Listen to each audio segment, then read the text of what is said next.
मालिक की साजन वाजे प्यारी सासंग जियो, आप सब लोग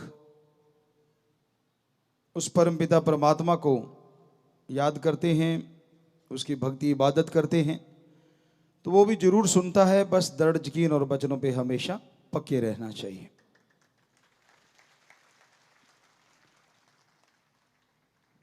काफ़ी देर से चर्चा हम कर रहे हैं, बाल्यावस्था से लेके, बचपन से लेके गृहस्थ आश्रम तक की, और अब बात आती है संन्यास आश्रम, जो कि आजकल है ही नहीं। बल्कि संन्यास जब लेना चाहिए तब लोग जिम्मेदारी पद पे आ जाते हैं। 50 के बाद माना जाता था कि संन्यास आश्रम माना जाता है, लेकिन आजकल तो कहते हैं तजर्बा ही तब आता है। संन्यास आश्रम का मतलब होता क्या है, या यूं कहिए कि कौन सा वो समय होता है जिसे माना जाए कि संन्यास आश्रम के लिए ठीक है। क्योंकि समय समय की बात है, पहले 100 साल की उम्र आम मानी जाती थी, लेकिन आजकल कोई कोई पहुंच पाता है। तो जब आपके बच्चे आपके कारोबार को संभाल लें, आपके साजो सामान को संभाल लें, उसे उस समय को संन्यास आश्रम कहना हमारे ख्याल से ठीक है। उन्होंने आपका कारोबार, खेती बाड़ी, काम धंधा, बिजनेस, व्यापार, दुकानदारी, या वो नौकरी करने लगे हैं, तो ये सही उचित समय है जिसमें आप संन्यास आश्रम की तरफ चल पड़ें। इसमें होता है कि आप घर परिवार में रहते सुमरन करें, भक्ति करें, और अपने बच्चों के कंधों पे घर गृहस्थी का बोझ डाल दें कि बेटा अब तू जवान हो गया है, कारोबार को तू संभाल चुका है। वो कुंजी मुख्तियार जो कहते कि ये चाबी तेरी। पर यहां एक बात का ध्यान रखें, सब कुछ नहीं लुटाना, जमीन जायदाद अपने नाम भी रखनी है। बैंकों में पैसा अगर आपके नाम है तो सारा नहीं लुटा देना, अपने नाम भी रखना है। पर वैसे कुंजी मुख्तियार जो कहा जाता है हमारे संस्कृति में, वो अपने बच्चों को बना दीजिए कि भाई अब आप संभालो, मैं गाइड हूं, उम्र का तजुर्बा है मुझे। जब भी तुझे कहीं अटकता लगे, कोई कारोबार या कुछ समझ ना आए, तो उसके लिए मैं as a guide, as a your father या मदर, मैं आपको गाइड करूंगा या करूंगी। और बाकी समय सुमरन में लगाइए। चलो बच्चों को खिलाते हो, उसमें भी आनंद उठाओ, कोई बात नहीं। ये हमारी संस्कृति है कि हम जॉइंट फैमिलीज होती हैं, संयुक्त परिवार होते हैं। उसमें आमतौर पे एक कहावत भी बना रखी है कि मूल से ब्याज प्यारा, पोते नाती वो ज़्यादा प्यारे लगते हैं। लेकिन इतने ज़्यादा प्यारे नहीं लगने चाहिए कि जिससे प्यार करना चाहिए उसको भूल जाओ, और प्यार करना चाहिए उस सुप्रीम पावर ओम दाता सतगुरु मालिक को। ये आपकी बढ़िया उम्र है, बिल्कुल फ्री होके उसकी याद में समय लगाओ, सेवा करो। अगर आपका शरीर इजाजत देता है और आपने इस शरीर को अगर संभाल के रखा हुआ है तो कि बेटा हम तो चले सेवा के लिए, आप संभालो घर बार परिवार, और हम करेंगे सेवा मानवता की, दीन दुखियों की। परमानेंटली नहीं तो कम से कम 7 दिन में 5-4 दिन तो लगा दिया करो, सेवा करो। यकीन मानो उससे आपके कारोबार में कमी नहीं आएगी बल्कि तरक्की आएगी। इनडायरेक्टली आप फैमिली के लिए ही कर रहे हो वो, कि परहित परमार्थ, प्रभु की सृष्टि की सेवा करना तन मन धन से, ये बड़ा ही बढ़िया समय होता है अगर आप कर पाओ। और साथ में थोड़ी सी दूरी बन जाती है ना परिवार से, प्यार भी बना रहता है। क्योंकि तजर्बा आपको ज़्यादा होता है, बच्चे को तजर्बा कम होता है। वो कोई गड़बड़ी करता है, छोटी सी भी गलती करता है तो आप टांग बीच में घुसेड़ देते हैं, फिर तकरार शुरू हो जाती है, झगड़े शुरू हो जाते हैं। वो कहता है कि आप मेरे में दखलंदाजी देते क्यों हो? तो इज्जत भी बनी रहेगी, 4-5 दिन दूर रहोगे, 2-3 दिन के लिए जाओगे, परिवार को भी होता है, बच्चों को भी होता है, चलो पापा आए हैं, दादा आए हैं, तो आप बातें सुन लें। अब सातों दिन वहीं कुरकुर कुरकुर कुरकुर करते रहोगे तो नेचुरली है। ज्यादा बर्तन इकट्ठे पड़े रहे ना तो उनको हिलाओगे तो आवाजें देते रहेंगे। दूर दूर कर दो कुछ देर के लिए, बाद में वही टल्ली की तरह नजर आते हैं, एक साज सा नजर आता है। आठों पहर और 24 घंटे सातों दिन यही चलता रहता है, तो फिर वो कान खाने लगते हैं वो बर्तन। तो उसी तरह संन्यास है कि बच्चे जब आपके पैरों पे खड़े हो चुके हैं, कार्य संभालने के लायक हो चुके हैं, तब तो कम से कम राम का नाम ले लिया करो, परहित परमार्थ सेवा कर लिया करो। पर हमारे देश में तो एक ही आश्रम ज्यादातर शुरू से चलता है और वो है गृहस्थ आश्रम, क्योंकि ब्रह्मचार्य रख ही नहीं पाते बच्चे। खान पान ऐसा हो गया है, देखना सुनना ऐसा हो गया है। पहले गुरुकुल में छोड़ देते थे, दुनिया से कट जाते थे बच्चे, लेकिन ज्ञान से जुड़ जाते थे, बेइंतहा ज्ञान हासिल करते थे। और वो समय भी ज्ञान अर्जित करने का होता है। उसमें जितना ज्ञान हासिल किया जाए ता उम्र वो माइंड में फिट हो जाता है। वो उम्र ही ऐसी होती, ऐसा नहीं कि ज्ञान फिर नहीं लिया जा सकता।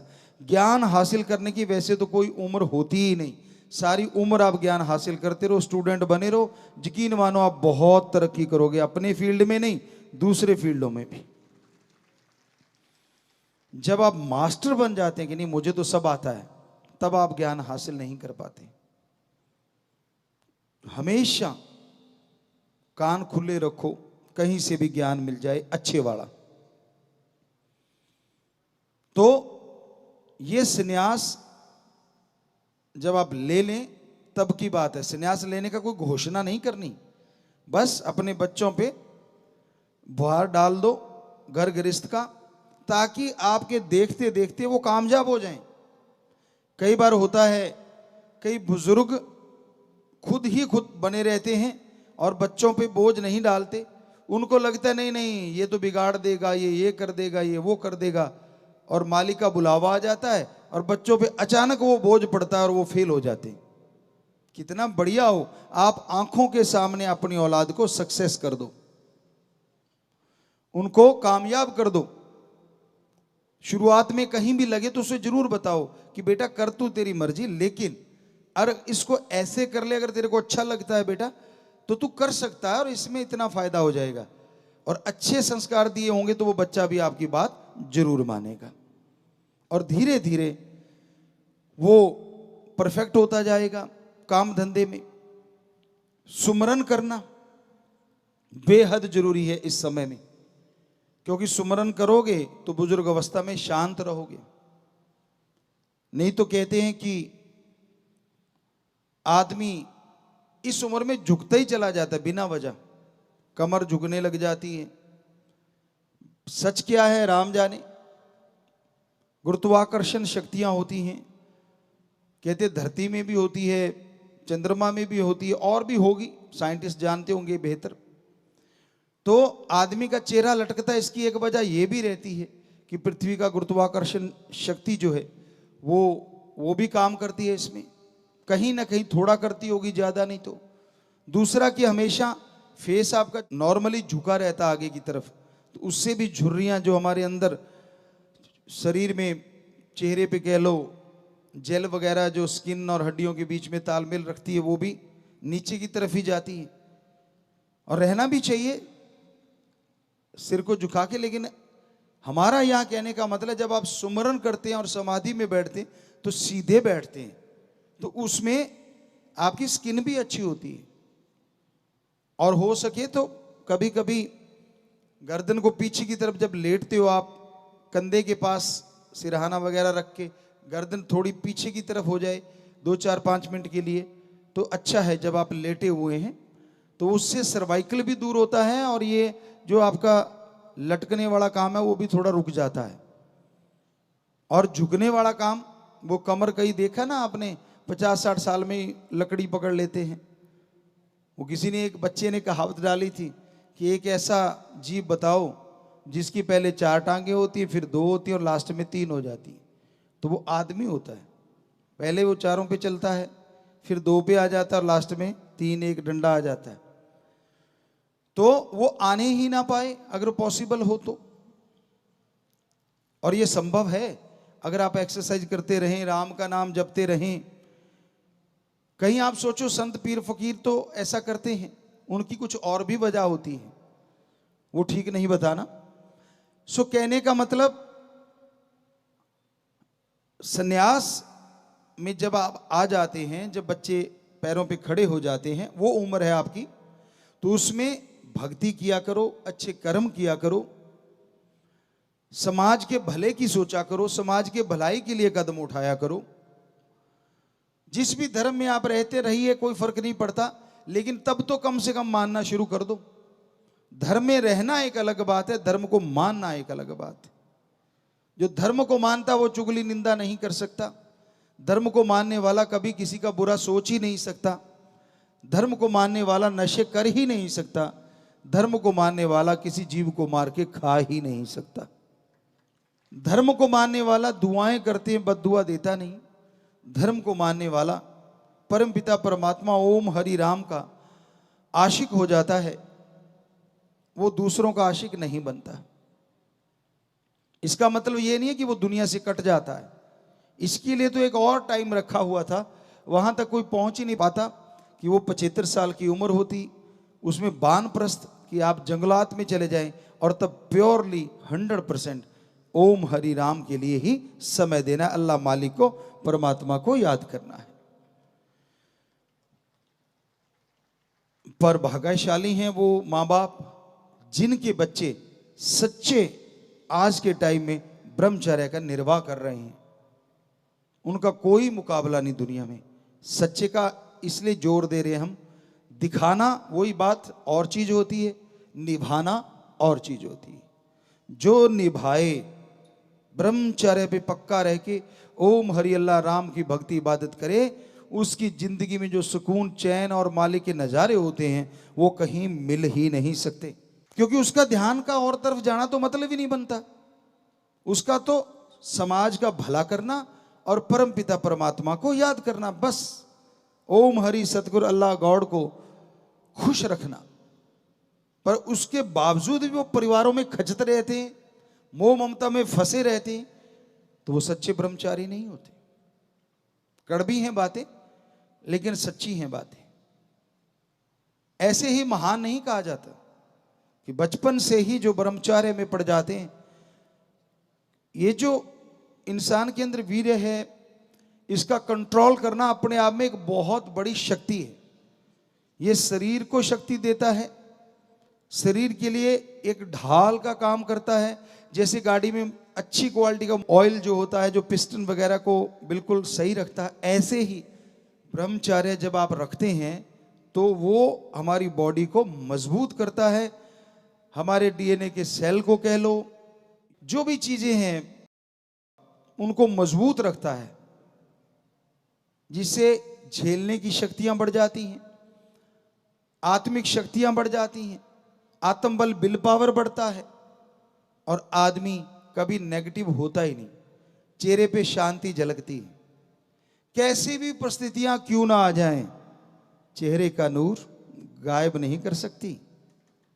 जो ब्रह्मचर्य का सच्चा पुजारी होता है, जो परमपिता परमात्मा से सच्ची लौ लगाए रखता है, वरना तो मर गए जी गए, मर गए जी गए चलता ही रहता है जिंदगी में। परेशानियां आ गई तो मर गए, और थोड़ी सी दूर हो गई तो जी गए। यही तो चलता रहता है जिंदगी में आम इंसान के। कहते हैं ना, चिंता एक ऐसी चिता होती है जो जीते लोगों को जलाया करती है।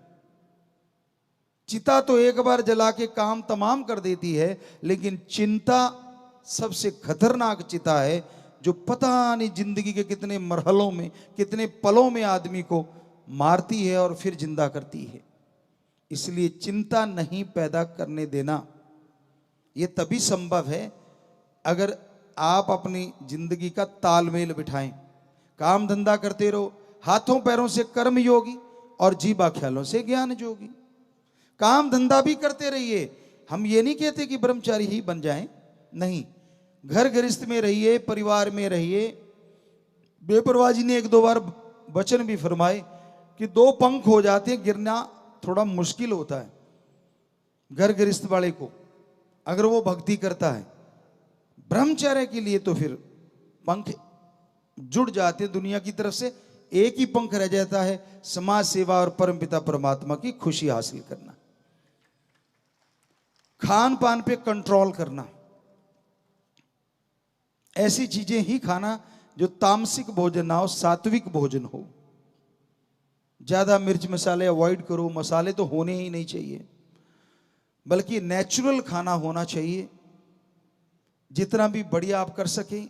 बहुत सारी चीजें ब्रह्मी हैं, ज्यादा आप उपयोग करें जो ब्रह्मचर्य का पालन करना चाहते हैं, जो कि अनमोल तोहफा है कुदरत का, वो आप ज्यादा लेते रहेंगे तो नेचुरली आप शांत रहेंगे और परमपिता परमात्मा की तरफ ही ध्यान रहेगा।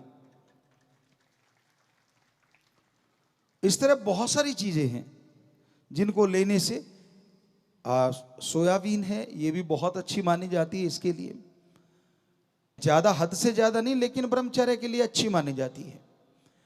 तो ऐसे बहुत से भोजन और भी हैं, अगर अमल किया जाए, उन पे चला जाए और तामसिक जो भोजन है उससे बचा जाए। हाँ, घर गृहस्थ में रहते हैं आप, जैसा मर्जी भोजन कीजिए, वो एक अलग बात है। वही बेपरवाही की बात कि दो पंख हो जाते हैं, गिरना थोड़ा मुश्किल होता है, लेकिन फिर भी अगर गिर रहे हैं तो इसका मतलब आप हद से ज्यादा किसी चीज में मोहित हो गए हैं, काम वासना क्रोध लोभ मोह अहंकार मन माया की गिरफ्त में काबू हो गए। भक्ति कभी भी दिखावे की नहीं करनी चाहिए कि मैं दिखाऊं ताकि मुझे लोग देखें मैं ये कर रहा हूं। ऐसे करने वाला भक्त हो ही नहीं सकता। भक्त वो होता है शांत चित्त रहता है, सुमरन करता है, भक्ति करता है, समाज में विचरता है तो अच्छी बात करता है, हंसता है तो अच्छी बात करता है, खुश रहता है तो अच्छी बातों का एहसास करके खुश रहता है, ना कि समाज में जाके गंदगी फैलाता है।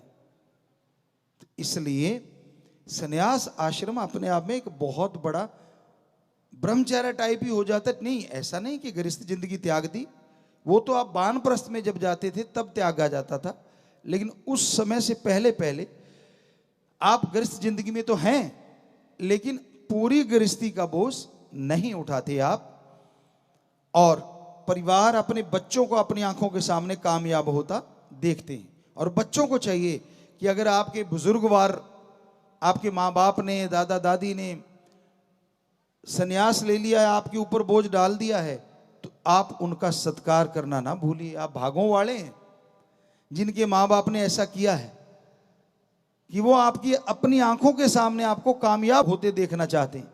तो ऐसे माँ बाप का, वैसे तो कोई भी माँ बाप कैसा भी क्यों ना हो, सत्कार तो करना ही चाहिए, बुरा नहीं बोलना चाहिए। ये सच है। आज कलयुग में पिता का तो कहना क्या, माता भी कुमाता होती जा रही हैं। बुरा ना मानना, हमने ऐसा देखा है। अपने बच्चों को मार के कहीं भाग जाना, ये आम सी बातें हो रही हैं। हफ्ता 15 दिन में कोई ना कोई ऐसी खबर आती रहती है। यहां तक भी कई बच्चों ने, बच्चियों ने तो परिवारों को खत्म किया। बड़ा दर्द होता है जब ये चर्चा सुनते हैं। तो ऐसा पहले नहीं होता था। माता को माता नहीं, पूत कपूत हो सकता था। वो तो खैर आजकल आम बात है, पूत कपूत वाली तो। लेकिन हमारे जो राम नाम से जुड़े बच्चे हैं, जो धर्म को पक्के तौर पे मानते हैं, वो कपूत नहीं हो सकते। कई लोग सोचते हैं नहीं हमने देखा है। आपने देखा नहीं होगा ढंग से। आपके देखने का नजरिया, देखना दो तरह से होता है। पुराने समय में कहते थे या तो रास्ते चलते या व्यवहार पढ़ने से पता चलता है आदमी कैसा है। बाहर से देख के आप कैसे किसी को बता सकते हो वो कैसा है? वो बोलता नहीं, शांत रहता है, सजदे करता रहता है, तो क्या आपने मान लिया कि वो भक्त है? आपको क्या पता उसके अंदर क्या तूफान है। और दूसरी बात, पुरानी कहावतें ऐसी नहीं बनी कि ना तो बुरा जन्मे और ना बुरा आए। ये भी कारण होता है। बुरा नहीं जन्मा तो बुरा अगर आ गया तो वो भी फट्टी पोंछ देता है, पता ही नहीं चलने देता कब आपके चारों खाने चित कर दे। संस्कारों को आप भूल जाते हैं और जो बुरा आया है उसकी सुन के सब बुला देते हैं जिंदगी देने वाले माँ बाप को। माँ का ऋण तो कैसे कोई उतारेगा। इसका मतलब ये नहीं है कि माँ गलत रास्ते पे चल गई उसके गुणगान गाते रहो, लेकिन अब गुण भी ना गाओ। अच्छा यही है, क्योंकि आजकल जैसे आपको बताया, ये हमने बिल्कुल प्रत्यक्ष में देखा है कि माता भी ऐसी होती हैं जो गलत राह पे चल पड़ती हैं। जब बच्चा उन चीजों को देखता है तो वो तिल मिला के रह जाता है, क्योंकि वो आपकी जन्मदाता है। आप अवॉइड कर दें, उसके रास्ते में ना आए, तो आपको ना तो गुस्सा आएगा। कोशिश कर लें अगर वो समझ सकती है आपसे समझाने की, और जब लगे कि ये समझने से और समझाने से ऊपर की बात है तो फिर रास्ते में ना आए, किनारा कर लें, वो ज्यादा अच्छा है। सत्कार अंदर रखिए। तो ये हमने जो महसूस किया, आपको पहले दिन ही बोला था कि अब वही चर्चा किया करेंगे। 1948 से लेके आज तक जो महसूस कर रहे हैं वही चर्चा। धर्म तो सारे पढ़ चुके हैं, उनकी बातें तो नेचुरली जो बातें हम करेंगे उनसे मिलेंगी, लेकिन आज का समय ही भयानक आ गया है। किसी की भी बात रख लो, कितनी भी बड़ाई कर लो, वो चिंटी वाली बात हम आपको सुनाया करते थे, त्रेड़ चाहे ना भी हो फिर भी लोग ऐसी चीजें सोचते रहते हैं। तो कहने का हमारा मतलब यहां पे वही है कि आप संन्यास आश्रम में आ गए हैं, दखल अंदाजी ना करो। हमारी आंखों सामने देखा है, जिसको लाखों करोड़ों लोग सजदे करते थे, संन्यास आश्रम में ना जाने की बजाय, गृहस्थ आश्रम में उलझने की बजाय, बच्चों की मोह ममता में पड़ने की बजाय ऐसे ऐसे पाप कर्म कर बैठे कि लोग उनको निगाह मिलाना भी पसंद नहीं करते। कर्मों से सब कुछ है, शरीर से कुछ नहीं होता। इसी शरीर से आप बुरे कर्म करने लग जाओगे तो कुछ और बन जाओगे, और इसी शरीर से अगर अच्छे कर्म करने लग जाओगे तो पूरा समाज आपको इज्जत की निगाह से देखेगा, आपका सत्कार करने लग जाएगा। इसलिए संन्यास आश्रम में अच्छे कर्म करने चाहिए। दखलंदाजी जितनी ज्यादा फैमिली में रखोगे उतने ही फैमिली के बन के रह जाओगे। हालांकि ये सही नहीं है, लेकिन उतना सही नहीं है जितना होना चाहिए। फिर भी हमने एक बार शायद किसी एरिया में ये देखा था, दार्जिलिंग साइड में शायद, यहां तक हमें ध्यान में आता है, वहां बुजुर्ग फॉरेनर काफी आए हुए थे। तो हम वहीं रह रहे थे उस साइड में, क्योंकि रहने की कोई जगह नहीं, तो नेचुरली ये सराय होटल ही हैं आजकल, उसमें ही रहना पड़ता है।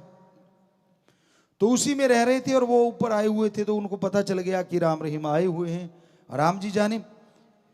तो उनसे थोड़ी चर्चा हुई, थोड़ी बातें हुई, हमने आदमी भेजा, तो पता चला कि वो वर्ल्ड टूर पे निकले हुए हैं। तो पूछा कैसे और क्यों, कहते जी हमने अपना जो कमाई करी थी 50% अपने लिए रखा, 50% बच्चों को दे दिया, वो पढ़ लिख गए, अब वो जाने उनका काम जाने, और हम चले दुनिया देखने। बेपरवाह जी ने भी शायद एक भजन में लिखा है, मना चल मेला चल देखिए, शायद ऐसा एक भजन काफी पहले, क्योंकि आजकल बच्चों ने कभी गाया नहीं, तो ऐसा एक भजन है कि मतलब, तो वो मेला देखने जा रहे थे, तो इसका मतलब वो फारग हो गए थे इन चीजों से, तो मोह ममता से। तो कहते जी हम तो पूरा चक्कर लगा के आएंगे और खुशी मनाते हैं, अपना एंजॉय करते हैं। और अपने वाले एक घर में बैठे, वहीं पे झुक गए और वहीं खत्म सारा दिन। जैसे आपको बताया था कि बुजुर्ग माता से पूछा क्या ठीक ठाक हो आप, कहती ठीक है, पर पिताजी, हमने कहा क्या चाहिए, क्योंकि हमने कहा बेटा तो आपके होगा ही, पोता चाहिए, कहती वो भी है, पोते के बेटा, कहती वो भी है। तो हमने फिर क्या भगवान चाहिए, कहते नहीं पोते के बेटे के बेटा चाहिए। अब कर लो बात, कहां की चिंता करी बैठी है, पता नहीं कब मालिक की आवाज आ जाए। ज्यादातर हमारा कल्चर इस तरह का फंसा हुआ है। तो नहीं घूमना मत घूमो, पर संन्यास तो ले ही सकते हो। यकीन मानिए बड़ा मजा आएगा, बड़ी खुशियां आएंगी, फारिग हो जाओगे जीते जी। और फारिग होके जब आप गाइड करोगे, माइंड भी ज्यादा काम करेगा। और फिर अगर सेवा करते हो समाज की, परहित परमार्थ करते हो, तो और आइडियाज आएंगे जो आपकी फैमिली, आपकी कुलों का भी उद्धार करते रहेंगे। फ्रेश माइंड में ज्यादा आइडियाज आते हैं, टेंशन वाले में बहुत कम आते हैं। तो इसलिए भी संन्यास आश्रम रखा गया था। तो जरूरी है कि इसमें रहते हुए आप मालिक को याद करें। बहुत सारे बैठे हैं हमारे सत्संगी जो संन्यास आश्रम में आ चुके हैं, यकीन मानो खुशियां मिलेंगी। उनको गाइड करते रहो, हम नहीं रोकते, उनको रास्ता दिखाते रहो, पर सुकून मिलेगा, एक चैन मिलेगा, एक नजारा आएगा आपको। और किच किच किच किच वो जो होती है ना घर में, उससे भी मुक्ति मिलेगी। और फिर आपके लिए दुआएं ये नहीं होंगी कि बूढ़ा चला जाए, दुआएं ये होंगी हमारे माता पिता हमारे सिर पे छाया की तरह रहें।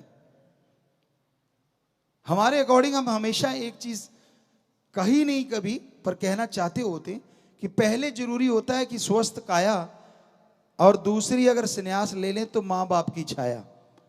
सबसे जरूरी होता है सच्चे सतगुरु के द्वारा दिए गए गुरु मंत्र का सरमाया, कि वो जो गुरु मंत्र दिया कितना आपने कमाया, कितनी भक्ति करी, कितनी सेवा करी, सबसे पहले नंबर पे तो वही आता है। फिर स्वस्थ काया होगी तो ही है। स्वस्थ काया नहीं तो जवान को भी कोने में लगा देते हैं, और स्वस्थ काया तो बुजुर्गों का भी सत्कार होता है। कल ही आपको भजन सुना के हटे कि ये जिस्म तेरा ऐसा घर है जिसमें सारी उम्र रूह ने रहना, कि सारी उम्र रहना है भाई इसमें, इसको वो मर्जी आपकी है। वैसे बड़ा स्ट्रेचेबल बनाया भगवान ने, खाओगे बढ़ता जाता है। साथ साथ एयर बैग देखे हमने नौजवानों के, बुरा ना मानना, 7 जगहों से मतलब मोटापा झलक रहा था। और ऐसे नौजवान भी देखिए कि जो बिल्कुल फिट बेटियां बेटे, बड़ा अच्छा लगता है उनको देख के, और खुशी मिलती है कि ये आगे भी जाके अच्छा करेंगे। और जो मोटापा है ये बीमारियों का घर है, जड़ है, इसलिए इससे बचो। आप तंदुरुस्त रहो, सही सलामत रहो, यही मालिक से दुआ है। और आप अमल किया करो वचनों पे, भगवान आपको सद्बुद्धि बख्शे, ये भी मालिक से, सतगुरु मौला से दुआ आशीर्वाद आपको कहते हैं, ताकि आप अमल कर पाएं, जिंदगी में बहारें ला सकें, अपने भी परिवार के भी, और मालिक आपको तरक्की दे। बहुत बहुत आशीर्वाद।